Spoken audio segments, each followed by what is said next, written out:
আসসালামু আলাইকুম। আশা করছি সবাই ভালো আছেন, সুস্থ আছেন। আমরাও আলহামদুলিল্লাহ ভালো আছি। আজকের এই দিনে এসে এমন আশা করাটাও হয়তো ভুল।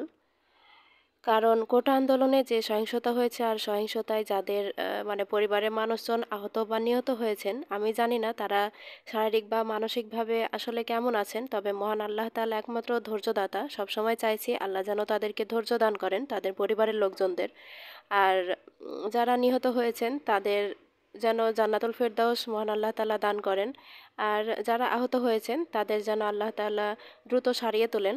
বিশ্বাস করবেন কিনা জানি না, যতদিন গোটা দেশ ইন্টারনেট থেকে বিচ্ছিন্ন ছিল ততদিন আমি শারীরিক আর মানসিকভাবে আলহামদুলিল্লাহ সুস্থই ছিলাম। কিন্তু যেদিন থেকে ইন্টারনেট দেওয়া হয়েছে আর ইউটিউব তো দেখা যেত, তো ইউটিউবে বিভিন্ন রকমের ভিডিও দেখে আসলে মানসিকভাবে এতটাই ভেঙে পড়েছি, মানে সব সময় আমার শুধু ওই চিত্রগুলো ওই দৃশ্যগুলো আমার চোখে ভাসতো। আমি সব সময় মানে এটাই চিন্তা করছি যে আল্লাহ মানুষ রাজপথে নেমে কিভাবে মানে জীবন দিয়েছে। আসলে এরকম সাহসী মানুষ আমাদের দেশে হয়তো খুব কমই আছেন। তবে একটা কথা কি জানেন, মানুষ আসলে বড়ই অদ্ভুত।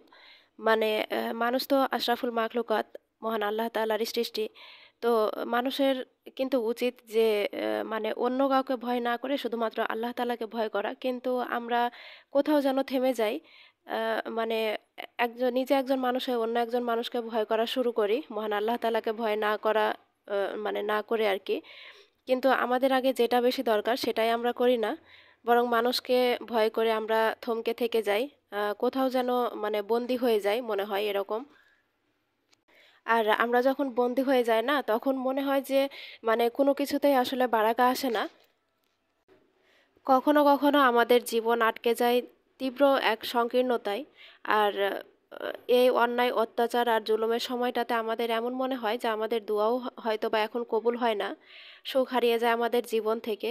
আর কাজকর্মে, ব্যবসা বাণিজ্যে, পড়াশোনা কিংবা সাংসারিক জীবনেও কোথাও আমরা মানে এতটুকু মনে হয় যে বারাকা পাই না। আর দুনিয়াটাকে তখন মানে খুবই সংকীর্ণ মনে হয় পৃথিবী তার সকল ভারত্ব নিয়ে ভেঙে পড়বে আমাদের মাথার উপরে। আর হতাশা, অশান্তি আর অপূর্ণতা তখন আমাদের কুরে কুরে খায়। আমরা চিন্তার বন্দিতে ভুগি আর ভুগি স্বাধীনতার সংকীর্ণতায়। তখন ইচ্ছে করে আল্লাহ সুবহানাহু ওয়া তাআলা যদি আমার অমুক দোয়াটা কবুল করতেন, যদি তিনি আমাকে উদ্ধার করতেন অমুক বিপদ থেকে, যদি কেটে যেত আমার বন্দিত্বটা, খুলে যেত আমার মুক্তির পথ। এই সময়টাতে না মহান আল্লাহ তাআলার অপার অনুগ্রহ লাভের আশায় আমাদের মনটা খুব অস্থির হয়ে ওঠে। কিন্তু আসলে সব কিছু সঠিক সময় নির্ধারণ করার মালিক একমাত্র আল্লাহ তাআলা। তিনি যখন মন স্থির করবেন, যখন সুবিচার দেওয়া তার ইচ্ছা হবে, তিনি ঠিক সে সময় দিবেন।